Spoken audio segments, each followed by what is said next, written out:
Rassurez-vous, je ne vous dirai pas ce qui a été relevé en enfant. Que d'expériences, que d'aventures et de mésaventures.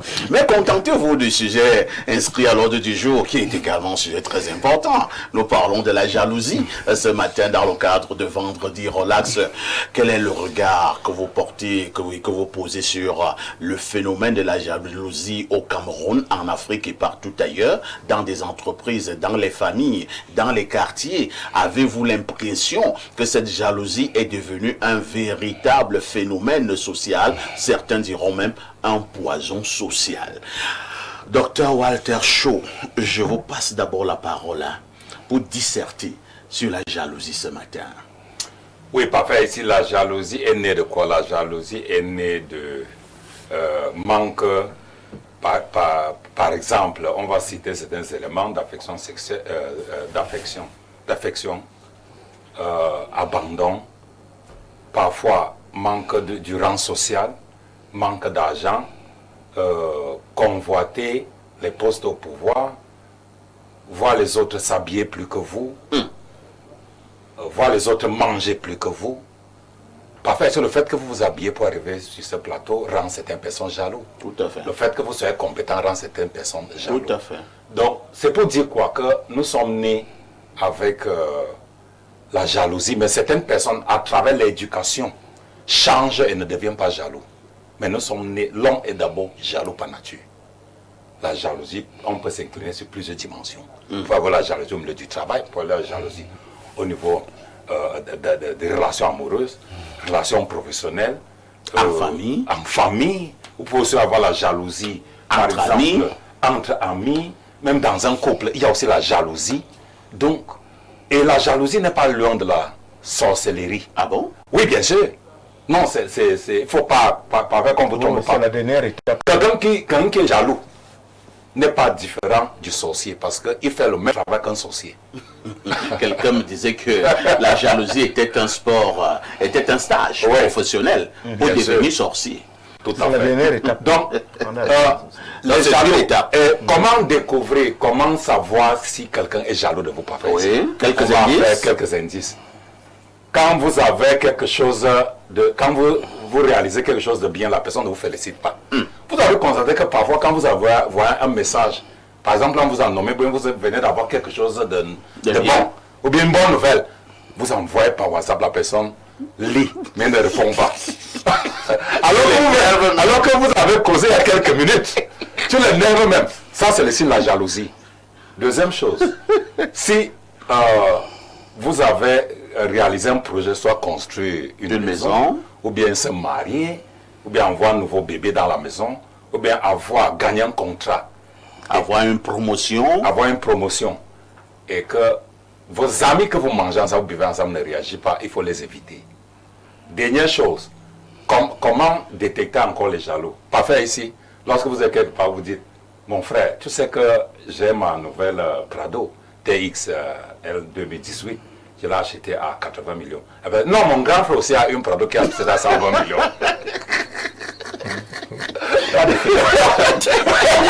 Ils sont comme ça. on a dit que ce que tu as là n'est rien. Dis que tu as acheté un téléphone, il va dire que tu as acheté un téléphone Pro Max. Tu dis que tu as les relations, il va dire que le premier c'est son oncle. Évitez ce genre de personnes. Parfait, voilà comment détecter, j'ai démasqué les jaloux. Ce sont des jaloux. Il faut faire attention. Merci, ce sont des jaloux, il faut faire attention. Quelqu'un me racontait une histoire, et je pense que c'était sur ce plateau, où il annonce à son ami que, ah mon frère, vraiment, je suis très content là. Et son ami là lui dit, ben pourquoi? Il dit, ben tu sais, ma copine que tu connais là, elle a eu le concours de l'ENAM, les résultats sont sortis hier, donc elle est définitivement admise. Et son ami de lui dit, ah, attends un peu, c'est celle qui t'avait trompé avec son voisin à l'époque là?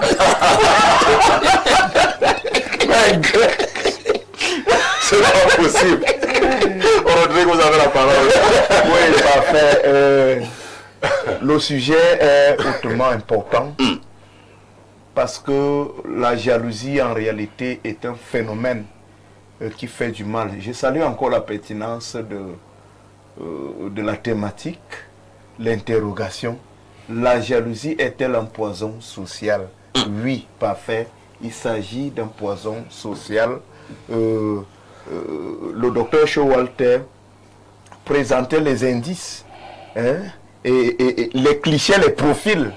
Voilà des individus qui sont jaloux. Mais moi, je voudrais m'intéresser même aux conséquences de la jalousie.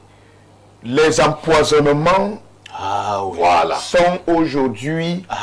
Ça court les rues. Tout à fait. C'est de partout. Comment vous invitez les gens à votre anniversaire? On vient vous tuer. Pour qu'ils viennent manger et boire gratuitement. Ils vous empoisonnent à l'occasion de votre anniversaire. Nous avons pleuré des couples qui, pendant leur mariage, vous invitez les gens. Ils n'ont rien d'autre à faire que de venir s'asseoir, manger et boire. Mais ils vous empoisonnent à l'occasion de votre propre mariage. Je ne vais pas compter le nombre de nos frères de la diaspora qui sont partis de l'Europe pour venir passer un peu de temps avec leurs amis, et ne sont plus rentrés, avec leur famille, et ne sont plus rentrés parce qu'ils ont été frontalement empoisonnés.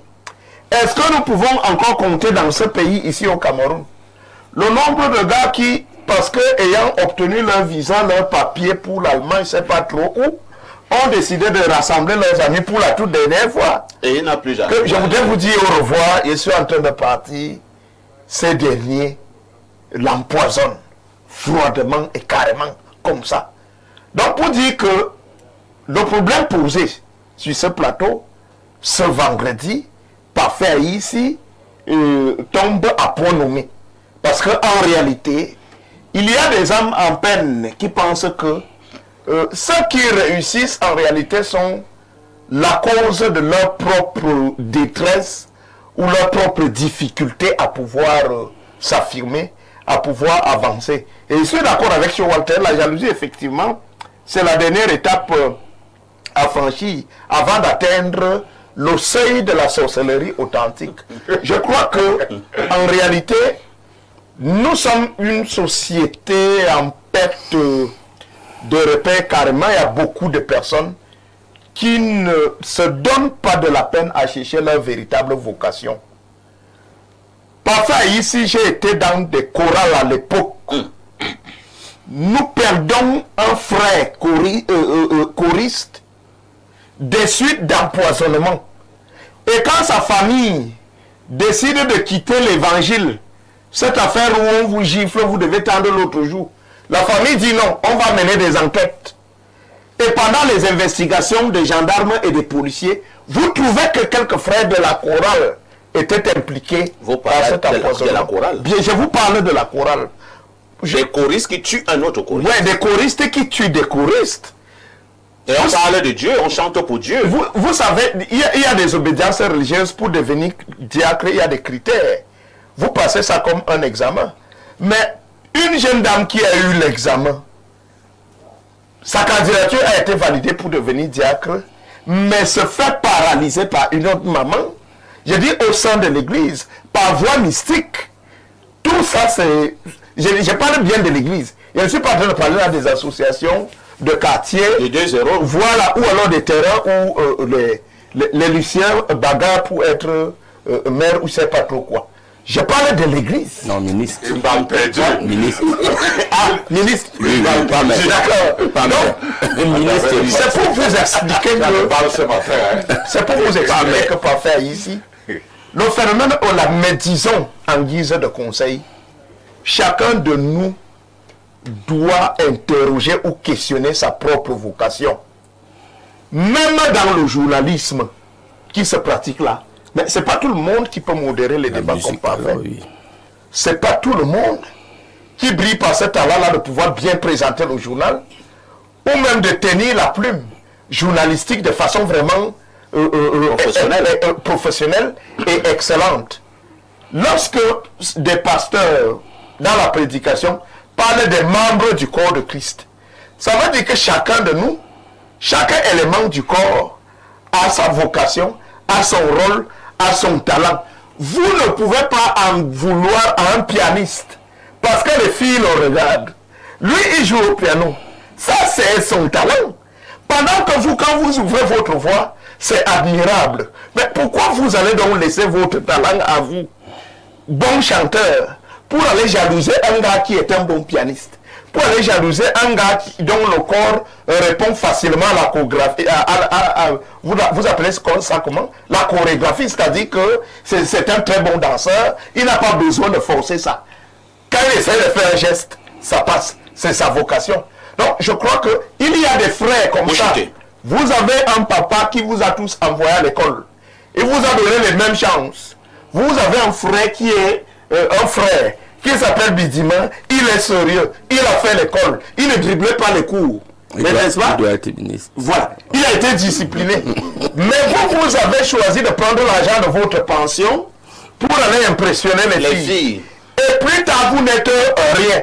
Et vous commencez à vouloir à M. Bidima, qui lui, il a rendu, il a valorisé les efforts de son papa en allant à l'école. Il y a des frères comme ça.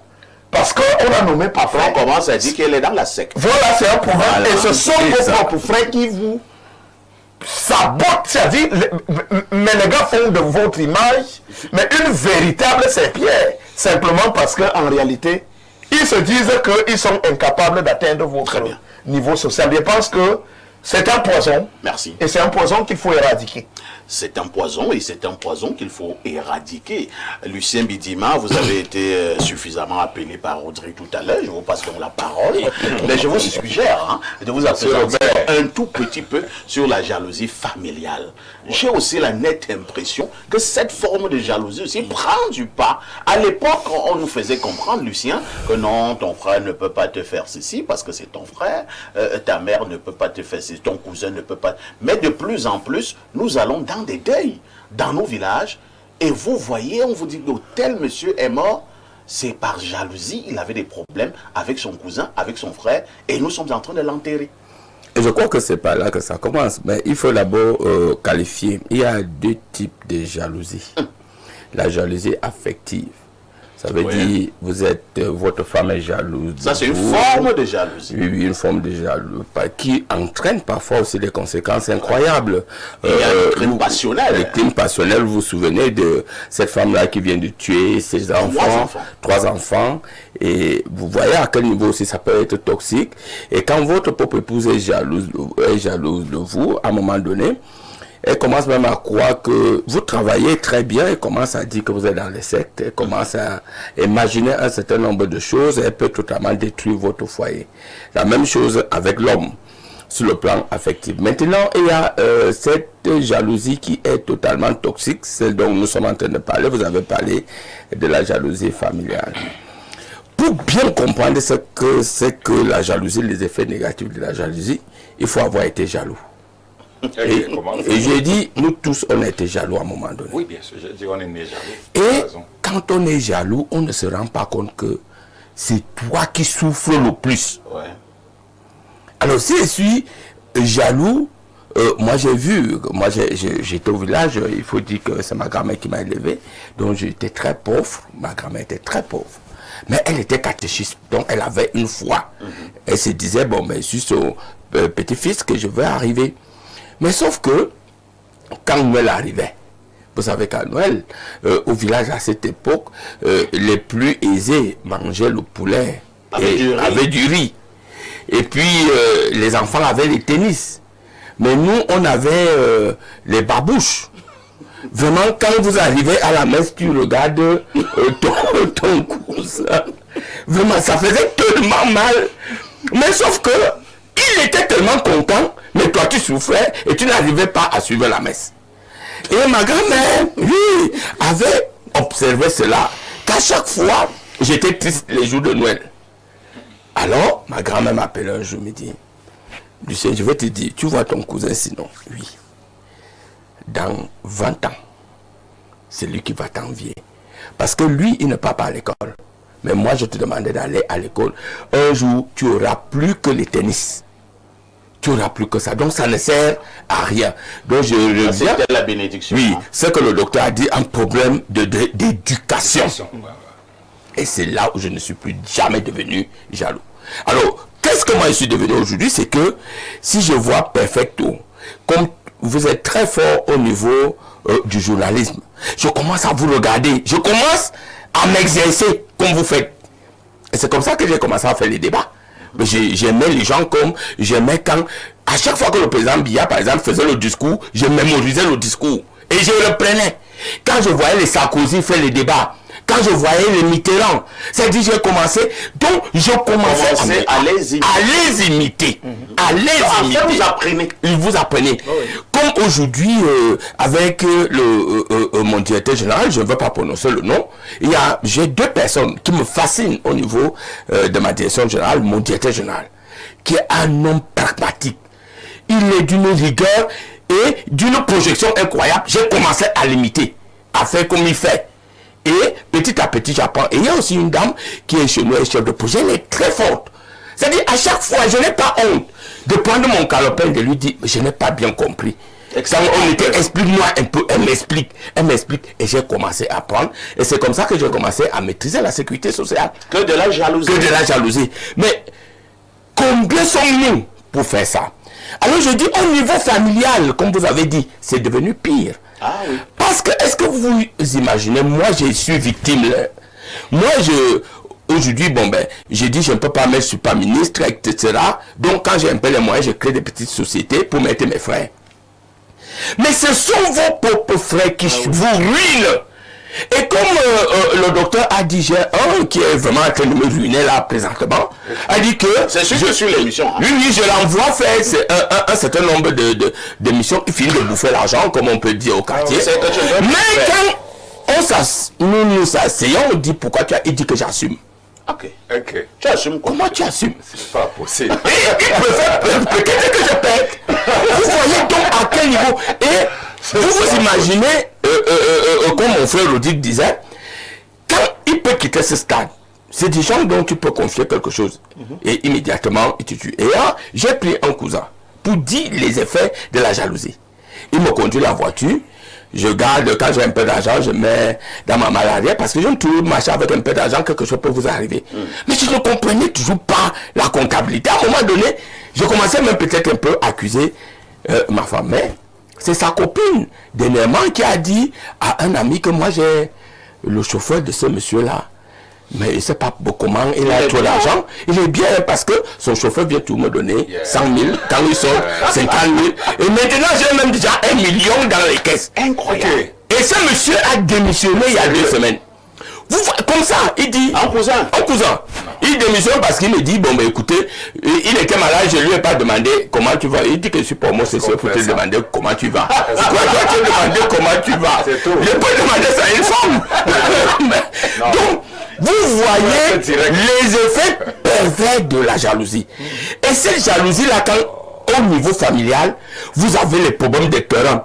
Vous arrivez au village, vous voulez même construire une maison sur un terrain qui n'est même pas exploité. C'est là où vos cousins viennent dire que non, c'est notre arrière-grand-père qui avait pour vous chasser.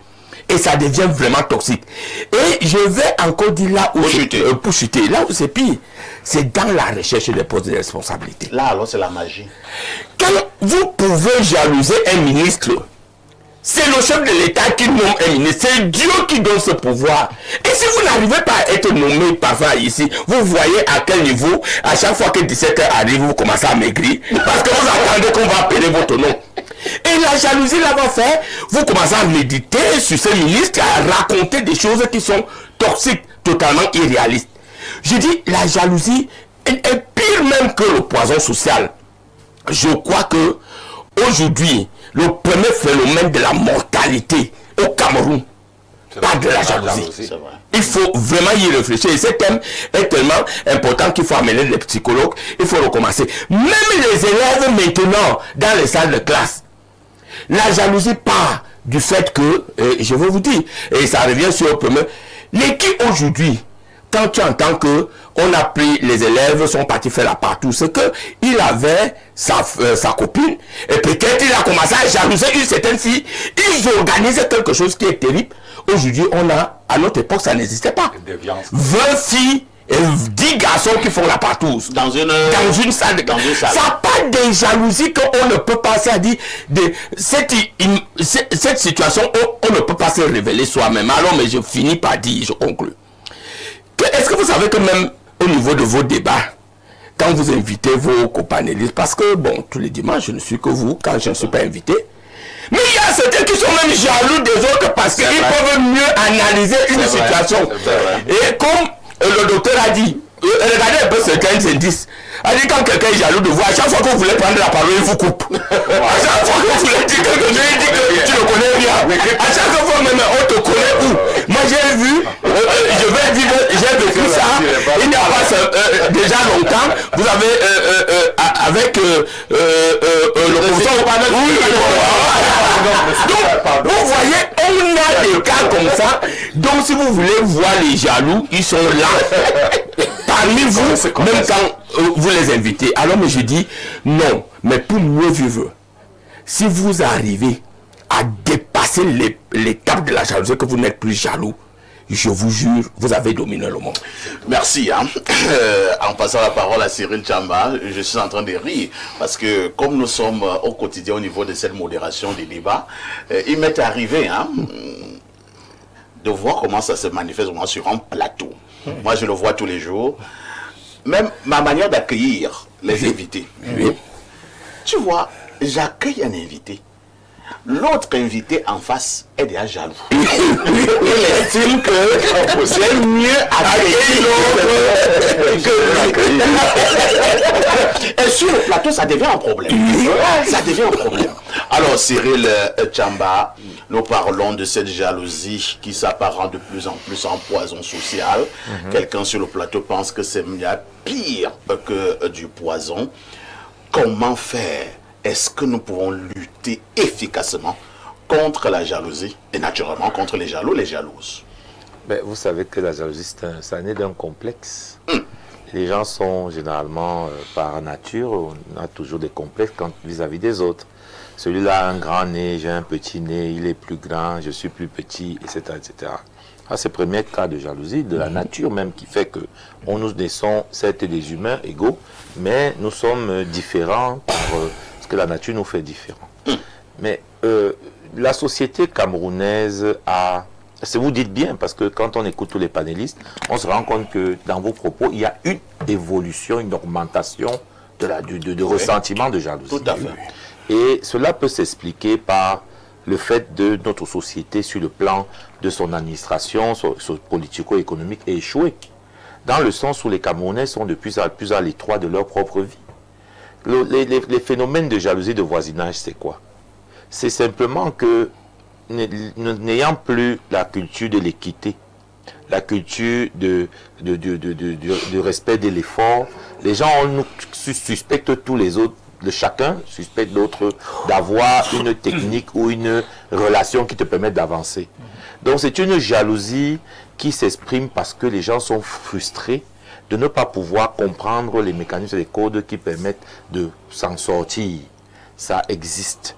Il y a, quand vous voyez même cette histoire où on parlait de l'empoisonnement des mbenguistes, c'est que ceux rentrés au pays vivent votre soudaine richesse ou bien votre soudaine expansion sociale comme un mépris parce que eux sont enfermés dans un environnement où on ne leur permet pas d'exprimer leur talent ou d'exprimer ce qu'ils sont. Donc, pour moi, la jalousie peut aussi s'expliquer de cette manière. Quand vous dites jalousie, poison social, là, vous avez dit beaucoup de choses.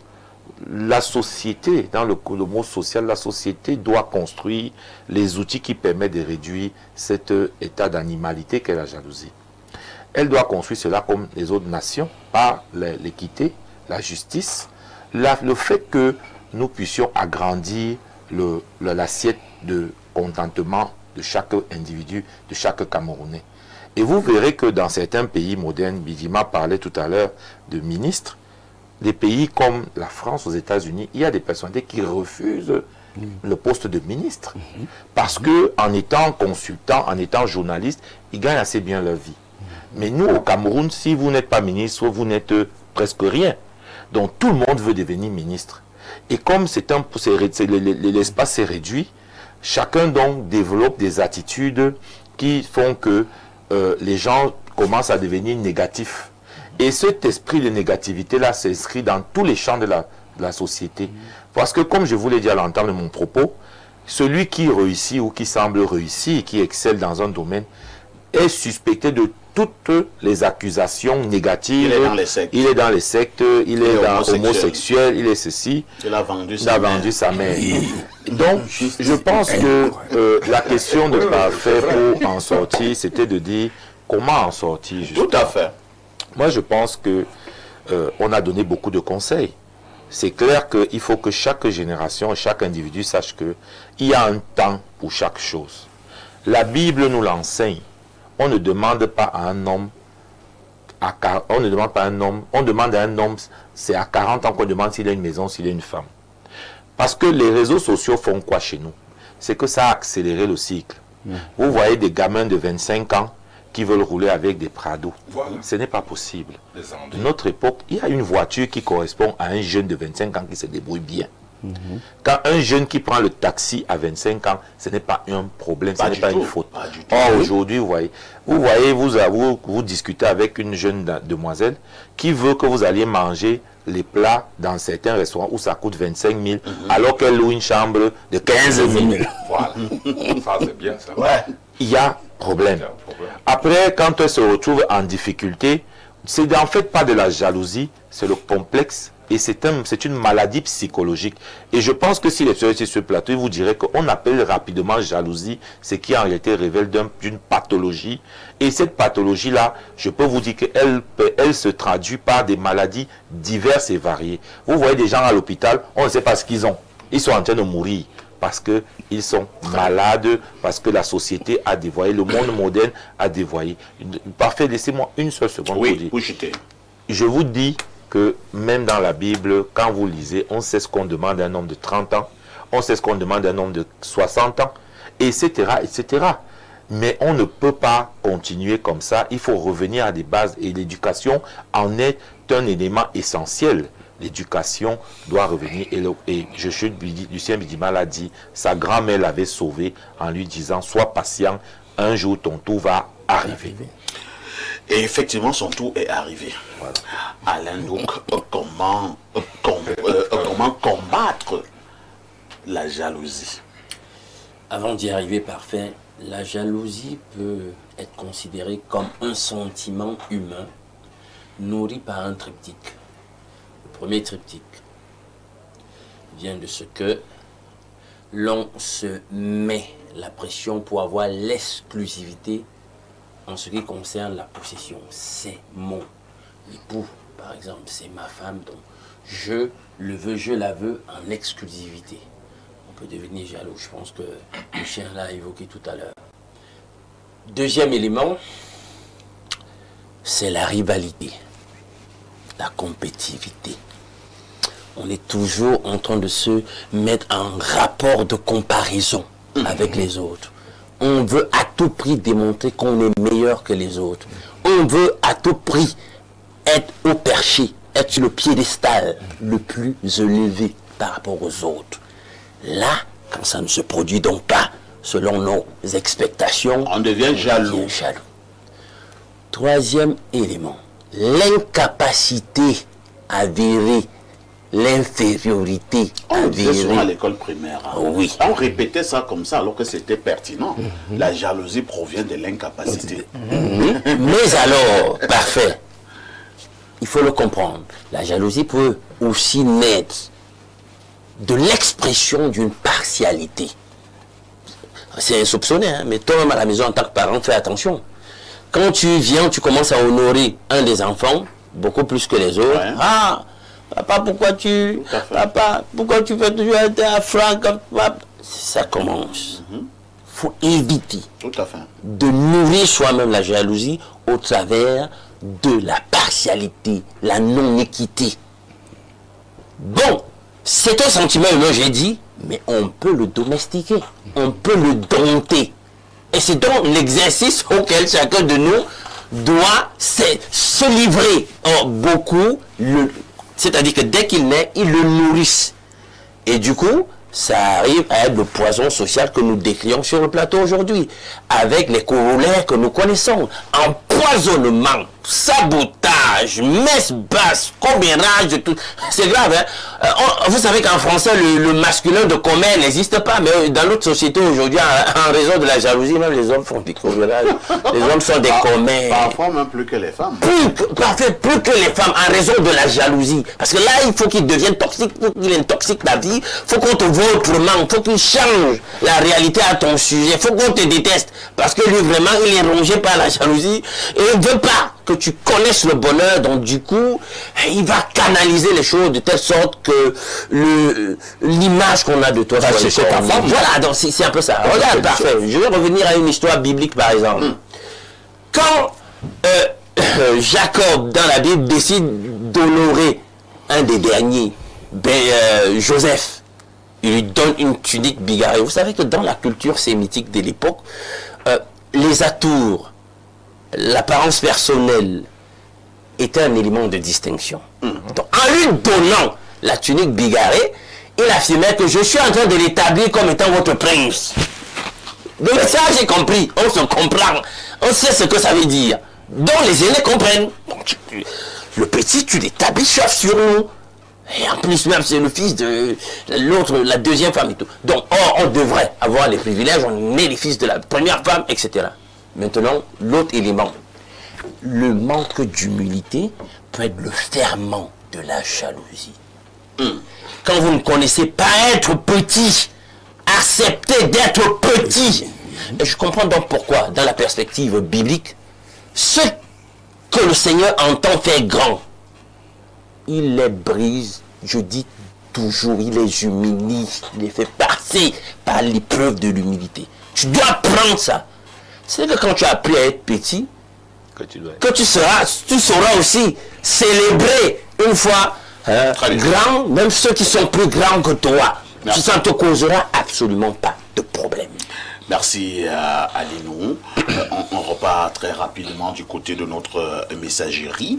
Bonjour parfait ici, le modérateur par excellence et à ton panel. Je salue la thématique de ce jour. C'est tellement alarmant. Le degré de jalousie qui mine actuellement notre société, ceci s'observe amplement à travers des empoisonnements, à n'en plus finir, des mariages détruits à cause des actes de jalousie des frères, la promotion de la médiocrité dans les entreprises, etc. La société fait peur, parfait. Cependant, que faire pour éradiquer ce fléau? Doit-on cesser d'être bon à cause du complexe de certaines personnes? C'est Marie-Leslie depuis Bastos qui envoie cette contribution. Elle pose néanmoins une question à la fin. S'il te plaît, dis au monsieur en chapeau blanc que je ne suis pas jalouse de lui. Je l'aime au contraire. Et tu as déjà une Il a répondu. Il a répondu, parfait. Moi, je ne suis pas jaloux, je t'admire. Quand on dit, il a dit qu'il lui, il a deux trucs, il mangeait et puis manger. Le fait qu'une femme puisse dire à Rodrigue qu'elle l'aime, on ne doit pas être jaloux. Jaloux de On n'est pas jaloux de les autres te donnent beaucoup d'efforts.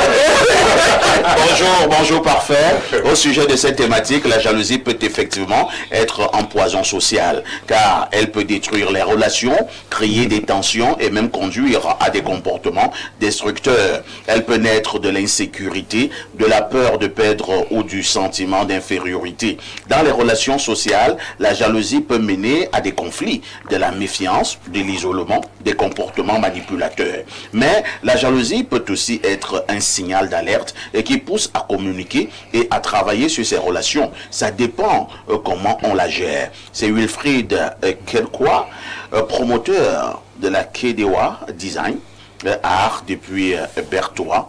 Merci. Merci également pour la pub clandestine.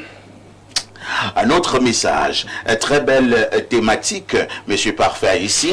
La jalousie est bel et bien un poison social. Étant une victime, pour résoudre ces fléaux, il faut juste savoir se parler à soi-même, s'écouter, éviter d'exposer sa vie, se protéger et prendre des résolutions tout seul. Maintenant, il y a la jalousie affective qui est normale, mais doit être contrôlée. Dans le monde actuel, sachons juste faire attention à tout et n'avoir confiance à personne.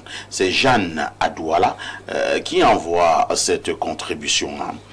Un autre message ce matin, mes salutations à l'espace miné, ici DJ Z des Phoques.